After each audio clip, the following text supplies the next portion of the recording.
So Abner, we're in the same room for the first time for an episode of Pixelated. We're at I/O together, and we had a little bit of a strange drop the other day. Yes. Well, yesterday, technically. We're on day 2 of I/O. Android 16 QPR1.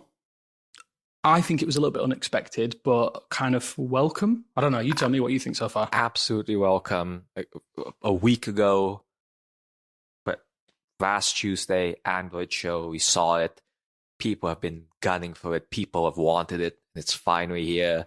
And wow, it's a big change. It feels different. It obviously looks different. We knew that, but it just feels different. I think the underrated thing are the haptics, the sound, the animation, which we already knew of. But really, you can see the images, but you need to feel it. You need to use it on your daily driver, which I have. You know that personally. I hate that phrase. What are you using it on right now? Because I've slapped it on the 9 Pro Fold because I wanted to see what it would do to a foldable device. And there's a few little changes that are unique to this. But what are you currently using it on right now? Because actually we had to separate at I/O so that I could go and dive into this straight away. So Pixel 9a I'm still using the Pixel 9a from the review. And yeah, it's... Okay, Android 16 is by itself pretty boring. QPR1, it's... Calling it a QPR1 is a disservice because this might as well call it Android 17. I kid, but not by much. It is really, it makes your phone feel so much more vibrant. And to go on a little bit of a tangent, historically, I feel like Android has always been the more alive OS, the more active OS. Then iOS was a bit on the stale side, but I'm a fan of what iOS 16 or 17 did when they added widgets. I thought iOS they were really going after Android to add the make it a bit more dynamic, make it more alive. And I think 16 QPR1 Material Tree Expressive, it gets that back. It's really alive. It feels vibrant. I think most people are a bit hesitant about the animations, like when you slide away a notification, the other things move. The other notifications, the top and bottom, they move. There's a jiggle. There's animation. It moves, and I think some people are a bit hesitant on that, just seeing it on the video. But when you actually use it, yes, there's a learning curve, but I think you immediately accept it. You immediately get, oh, this is nice. It's showing some dynamicness to it. I'm an animation guy. We talk about it. I feel like we talk about it at length, ad nauseum a little bit. But I do agree with you. I'm obviously using the phone right now as we're speaking to each other, and there are so many little changes that I think just kind of add up to something a little bit more complete. Yes, that's a good way to put it.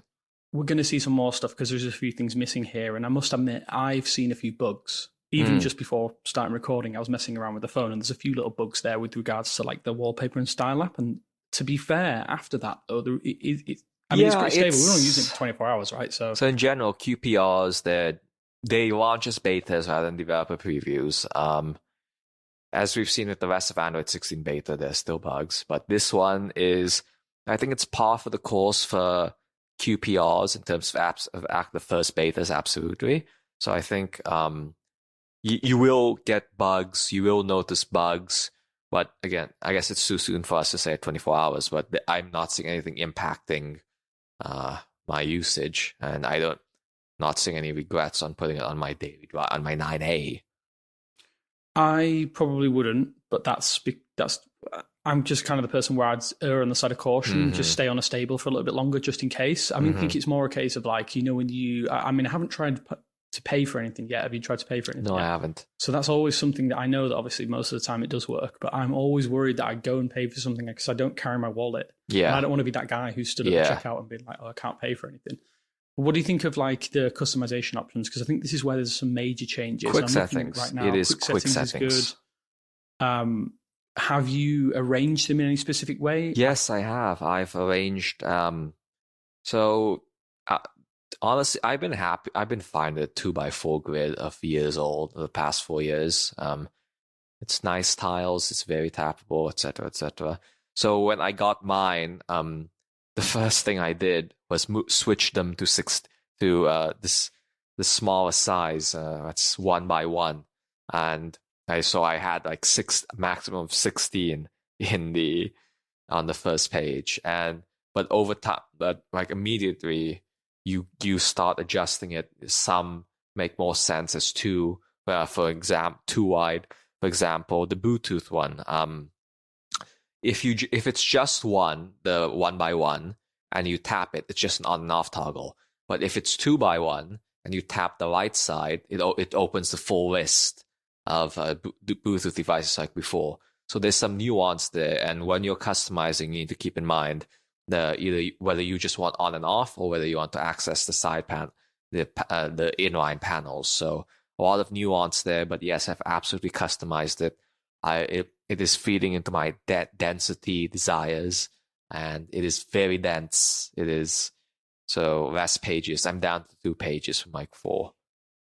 I think that's probably going to be one of those ones that I don't think it came across well on leaks. Like some of the stuff that we saw in the leaks prior to the time, and even when Google explained some of this stuff, when you see press images and press videos, I feel like, how would I describe it? It's almost like you have a perception of what it's going to be before you get to try it out for yourself. And I think the Pixel has done that for years anyway. And I think we've talked about that at length in this podcast anyway, that when you get an update on your device and you get to delve into it deeply, and then you start to understand things a little bit more, I feel like this is going to be one of the updates that really does grow on me. And I think this is, just going off on a little bit of a tangent, I think since Android 12 era, we've kind of missed delving into big, substantial updates. And year over year, I think a lot of people were getting a little bit bored. I don't want to say bored. Maybe they were bored, actually. Bored of the minute changes that don't necessarily affect usability. But this is a huge shift in terms of usability and visuals at the same time, which is like, it's rare, isn't it? Who's the only one who's done that recently? Samsung, maybe? ColorOS to an extent? Like, this feels like a good, happy medium of lots of different versions of Android at the same time. So quick settings is a big one. I have to agree that the single tap system for Bluetooth, and I think it's for modes as well.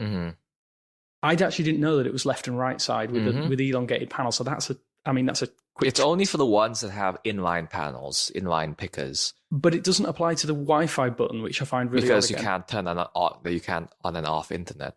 There's 2 separate talks since they combined it. Which, remember how big a deal that was? Yeah. You can't. So it's cellular connectivity, and Wi-Fi is its own things. So if they made it an on and off, they wouldn't put a universal on and off toggle for both those things. But I think that why not do what they've done on Apple devices and have a cellular option? Because we still don't really know why Google cares so much about one internet. They want to call it internet, which whatever. I like the fact that they've at least addressed 2 of these, right? The complaints that we had when we saw, was it QPR, Android 15 QPR1 or QPR2 when they introduced modes? Whatever they introduced modes, I think a lot of people were kind of confused as, what is this new thing? I want Do Not Disturb back. Yeah. I'm never on Do Not Disturb. Fair enough. I'm the kind of person who I have it on right now while we're recording so that you don't get pings and pings and pings. And I'm vibrate only on my phone, so I've never... You never needed to. You felt they needed to. Right, fair enough. I can kind of understand that. But these are the kind of little things that do start to... You think, why is it taking this long to do this again if they're going to make that unified panel? But the quick settings is probably the most notable thing you'll spot straight away. But there are little changes. Like, I don't even think people have necessarily spoken at length about the new... there is a new system font, right? Yeah. The system font looks... I still don't know how I feel about it. It's growing on me a little bit. It'll take like all past change. It'll take a few days. The home screen. Did you get an extra row back? I got an extra row back because I'm 5 wide. I think you're 4 wide. I keep it default on 4, but so I don't think I've gained an extra row. No, I may have because one of my widgets actually looks a bit smaller here on my home screen. But I'm indifferent to those kind of changes. Yeah. But I'm more aware of the changes where you can go in and make alterations to say, I don't know, icon size. I'd really like to see, but we don't have that yet, right? No. So icon. Do we have shape? No, not in this one by the looks of it. Unless somebody's managed to get it working and could get in contact with us and show us how they did it. But yeah, in the wallpaper and style application, there's a lot of nice little tweaks here. It looks a lot better. The core customizations are pretty there. I'm low-key surprised it's here because I kind of think that's a Pixel. Like, I thought that a lot of the customization stuff is going to be a Pixel 10 thing. It's still exclusive or something like that for 3 months or whatever. Like, they debut the latest on the 10 or whatever. So it's nice that we already have it now. I really like I like the idea of it. I don't like the execution a little bit. I don't know if there's an effects panel where you can kind of add effects to your home screen. Have you played around with this yet? No, I haven't. So in the wallpaper and style application, there is an option to add like weather effects, so local weather effects based on your location. You can choose rain, snow, fog, and sun, I think it is. I don't know where this has come from. This doesn't feel like a Google addition to the phone, but obviously any kind of subjects of your wallpaper should technically, well, they'll react to the conditions. For instance, when it's snowy, you might have a pet, for instance, that gets coated in snow. I don't know if that feels in tune with the rest of the clean almost. That's not for me. No, I've been playing around with it the last couple of hours, and I don't know if it's for me, realistically. They have these options to, and I think this is the closest thing to icon alterations that you can do right now, is that you can create like cutouts for your wallpaper. The downside is that the edge detection for the subject is it's a bit spotty at the best of times. So I'd like to see some more like refinement there where we could maybe make some changes. But yeah, the weather effects are just, I'm going to say it, I think they're a bit cringe. I think it just doesn't feel in keeping with the rest of the OS. But I guess if it feels more like this is a hard distinction. It feels like more of a Pixel phone feature than an Android feature, but the lines are absolutely blurry. Yeah, no, true. No, I can understand that. But yeah, there's some funny things in here that I didn't expect to arrive in this first release. But I guess if it's potentially going to release in September, end of August, September, time? Yeah, around that time frame. It's going to be fairly nailed on of what is in it already. But yeah, I think other features that you may be interested in, I guess there's options to, quick settings is still the biggest one. So how do you feel about the status bar? Yeah, I was literally about to say put the battery in a new icon shape. I don't know, muscle memory tells me I don't like it. I don't know what the style they're aiming for is. It's very, like the 5G logo, it's cartoony. It's, I don't know. That's taking some time to get used to. There's a bulbousness. I think I'd call it bulbousness to it that need to get used to a bit. The battery and the battery percentage in the battery icon is, I'll get used to it eventually, but I'm not crazy about it. But compared to One UI 7, it's actually a battery icon, so I'll take it. Very true, but I feel like the sideways icon, I don't know, is that just, if Google just said, you know what, we're just going to follow the industry standard it's here? It's an efficiency. That's how you get enough space into to put this percentage. I kind of wish we could bring back the old icon though. I feel like if they're going to have remnants of the old, in air quotes, old Android, it would be nice to keep the status bar the way it was. I get that they've updated the font, and this is going to sound really disrespectful, but I do get Comic Sans vibes from the font a little bit. There's a little bit extra spacing, and it kind of fits with the rest of the aesthetic, I guess. But I don't know. I prefer a little bit of a sharper font rather than like these rounded fonts. And the status bar kind of, to me, signifies that a little bit more. I know why they've changed the Wi-Fi icon to be the way that it is, because at a glance you can see I have full strength. I have 2 strength. The separators, it's making it. A broad thing about Material Tree Expressive is putting things into containers, grouping, that kind of thing. I'm not sure if the Wi-Fi and the cell signals are the best examples of that, but that's kind of why I'm thinking they put it in its own separate containers. I kind of already miss the smoothness of the old one, the simple shapes, I just kind of. But we'll see how a week or later we'll see how it works, how it fits. I just wish, again, if they're going to add some more customization in there, I don't know why they don't just lift effectively the customization option straight out of Android 11.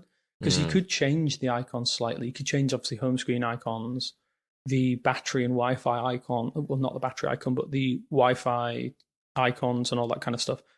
I think if you had to option, if we're getting so many extra customization options in there, the status bar would be kind of a nice one.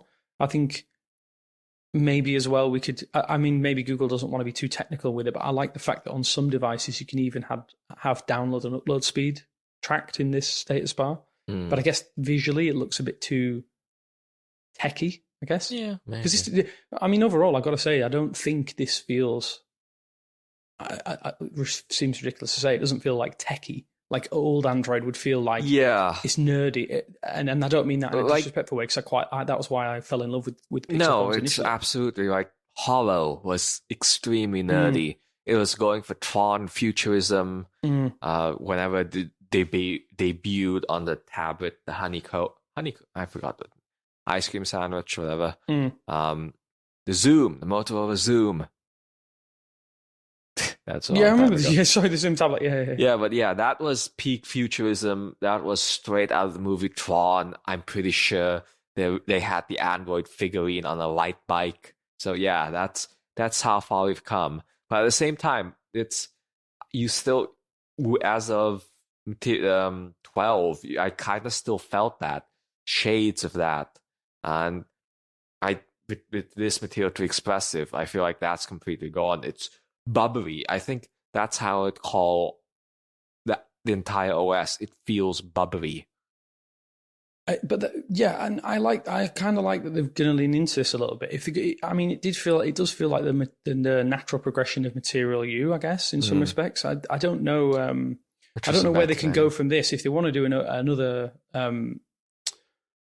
if they want to go down another route in future and go and do another redesign in a few years' time, where does it go from here? Does it just get even more bubbly, or does it go back to the more? Yeah, it's so in OS redesigns at a high level, I think all OSs need redesigns. Let's say within 5 to 10 years.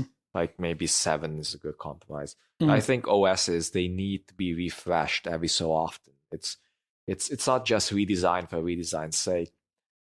Styles change, design languages change, people's perspective, relation to technology changes as they get more literate or not. So I think, yes, OS changes, they need to happen every so often. And I think what Google is 4 years out. I think it's a good time for it, for this to happen, and I'm still continue to refine it over the next few years, I'm sure. I mean, one thing I want to talk about a little briefly is, at the moment, this is all just OS level, right? So we don't have any applications that really delve into this and kind of tie everything together, you know what I mean? So my thought process is that this is just the beginning. And I guess you kind of said it there, like if Google's going to do this every 3 or 4 years, if you have an older device, like the Pixel 6 particularly, because they've had an extended support window. This is like in some ways you getting a brand new refresh because you've had your phone that feels the exact same since the day you bought it, which is a good thing. I don't know. Yeah, it's that. And the Pixel 6 was so. I match it with a Material 3 so closely. It felt like hardware taking after software or vice versa. That was such of a time, even the design language, the physical design language. And I mean, this year, or this coming year, we'll know if weeks after we release Pixel 10 looks exactly like existing devices. So it's of an era,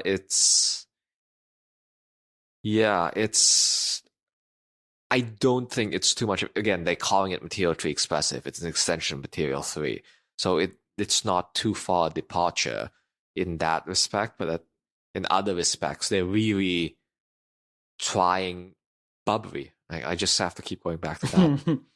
But then bubbly with an element of, like, I call it, I don't know if anyone out there used to jailbreak their iPhones back in the day, but there was a theme for a Cydia theme called Glasscart, or Glasscart, I think it was called. I made my jailbroken iPod Touch look like Windows Phone. Okay, well, you probably were in the minority doing that, but yeah, there was a theme. There was a theme back in the day called Glasscart. I think it was called a Glasscart, and it reminds me very much of that with these glassy elements and blurred elements. And I kind of have I have an affinity for it, especially when you merge it with these almost like firm pastel colors and stuff like that. And I genuinely, I'm enjoying it so far.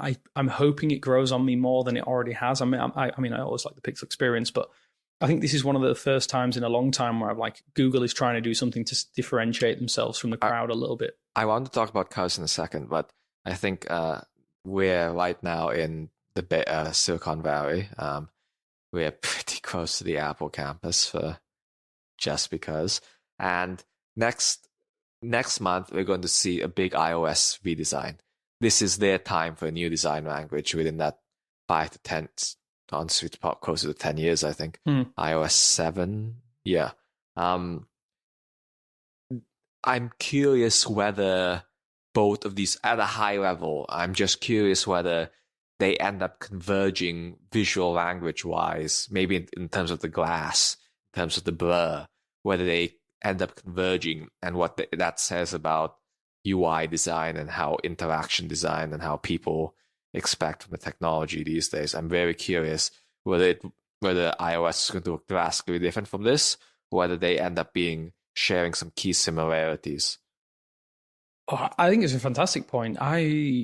Because it's funny. Like, one of the crazier conspiracy theories is that the iPhone will keep its camera always on and with the blur. So there's a lot of glass in its upcoming version of iOS, apparently, and they're going to blur it. Like, we have Android has dynamic color, but what if iOS has real world color?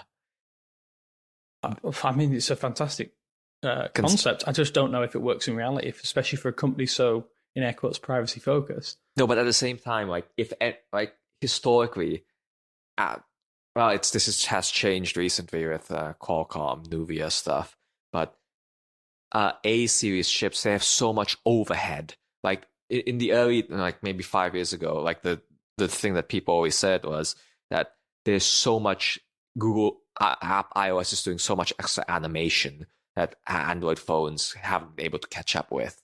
Like the fluidity that's changed now, but I'm kind of wondering if Apple ends up taking a leapfrog there and they do something crazy and battery intensive and like real world dynamic color. That's again, I think everybody in the mobile space should be excited by this redesign and what Apple brings to the table next year and next month to see where all of this mobile design stuff is going. Anyways, tangent aside, colors, they're so vibrant in this one. The Gboard, my Gboard theme, my dynamic color Gboard theme is so stark.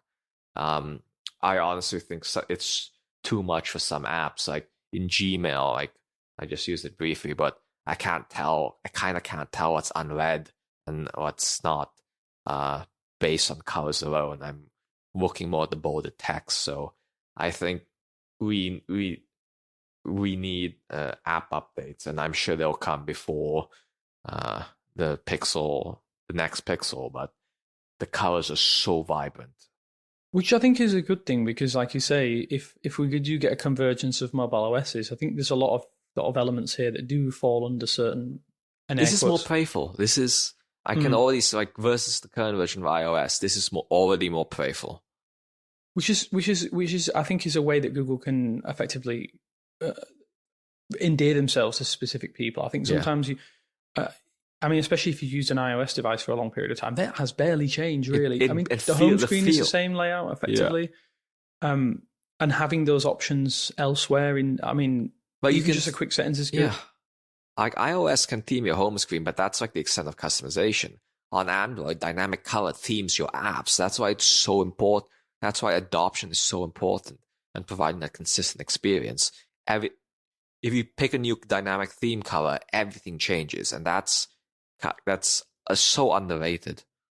Yeah, I think if anyone out there has any worries about putting this on another phone, I would say just go for it. Genuinely, it's the first time in a long time I say go for it. Yeah, if you have like if you have an old phone, which I know most people might keep on their old phone. Well, they also trade it, but yeah, like if you have a non-primary device, absolutely put it on, try it on. I'd probably even say if you have a Pixel tablet, try it on. But if you only have a primary device, yes, waiting for Beta 2 in a month is wiser, but you're getting a lot, and I think it's pretty stable right now. Again, 24 hours will tell you more next week. The only thing I would say is with any beta, still err on the side of caution, but at the same time, I think, especially because a lot of people have been disappointed with what we're going to see as the initial release of Android 16. Yeah, I think this is weird. This is effectively the flavor of Android most people have wanted to see, and obviously Google did this with Android Show. It revealed a lot of the changes that were coming. This is your best way to test drive what is going to happen with the, and in air quotes, real Android 16. This is the real, to me, this is the real Android 16. Absolutely. I feel like, hard agree. Understandably, it couldn't get released, or it's not going to get released at the time that we were hoping for. Did Android 16 need to release next month? I don't know. Like now that I'm using this full thing, it's pretty feature rich. It's pretty solid at this stage.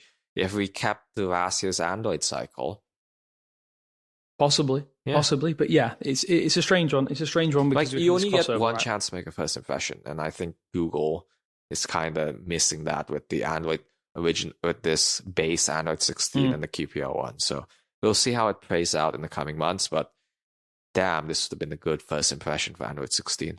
Yeah. Yeah, it's overshadowed a little bit of I/O though, right? There's a few. We saw some cool stuff at I/O. Obviously, we're Android guys anyway, so we're going to talk about Android. But we saw some really interesting stuff with Gemini yesterday. That I think a lot of stuff that's already ready. I'd say. Again, we'll talk about like $250 AI Google AI Ultra. We'll talk about next week because that's a lot, and we need to play around with it. But the Gemini app, I think. What I was at the high level, what I was looking for was them to give a vision and to put some examples behind personal, proactive, and powerful. And I think the one I want to focus on immediately is proactive. They mentioned an example. This is just an example. This is not live yet. But they mentioned Gemini seeing your Google Calendar and seeing that you have an upcoming test, and then Gemini making a study guide for you. That is the kind of proactiveness that we've been waiting for ages. And if Gemini is what allows that, that's going to be fantastic. It's going to be a powerful intelligence add to Android. I'm excited by some of the Gemini stuff, which I didn't think I would be, in terms of like the opportunity to have more like Astra powered stuff in the real world is just... Yeah. That makes the most sense. Phone control. They have so Project Astra is their research name for technology for making a universal AI assistant. And a key part of that, last year we got the talkative aspects to it, camera, input, multimodality. And this year we're getting agent use cases, computer use, or in this case, smartphone use. We saw a 2-minute demo of Astra being able to navigate PDFs, being able to browse YouTube, being able to place phone calls, just really putting everything that Google has been doing for the past few years together. And I kind of thought you'd see that already, but if we look at the timescale, last year we got the Astra stuff, the live camera input. It launched in Gemini Live earlier this year? April, stable and all that. Oh yeah, March it got announced at MWC, whatever. So I think we're on hopefully, fingers crossed, on a similar time scale. I do feel like this kind of level of control might take a little bit longer than camera input, but this is such an exciting roadmap. I think it is the future of phones, right? Whether or not people are going to use it, I'm not really sure. I think the use case that they had was obviously very controlled demo, and it looked very, very impressive. And I feel like when I've been using Astra in the real world, like I've been using it weirdly. So I saw some fruit in the trees around here. I'm not from California. I don't know what fruit grows in the trees. And I had a feeling it was a pomelo fruit. And I was like, okay, how do I find this out? Do I take a picture, or do you know what? I'll just use Astra. It absolutely nailed it. Like simple things like that, it's kind of cool for. But this concept of having your phone fully controllable with input from Gemini, Astra in as well at the same time, and then it having contextual awareness of what you're currently doing and the tasks that you're doing that is impressive to me. Will I use it every single day? Probably not. And obviously, this was a specific use case. If you've not seen the trailer for this, I'll try and get someone to put it in the show notes. But it's like a 3-minute demo, around about 3-minute demo, and a young guy fixing his bike, and even just finding the page in a PDF, like a 45-page PDF, like that to me would be the ultimate time saver. You know, when you're doing troubleshooting for stuff. So that kind of stuff I find really interesting.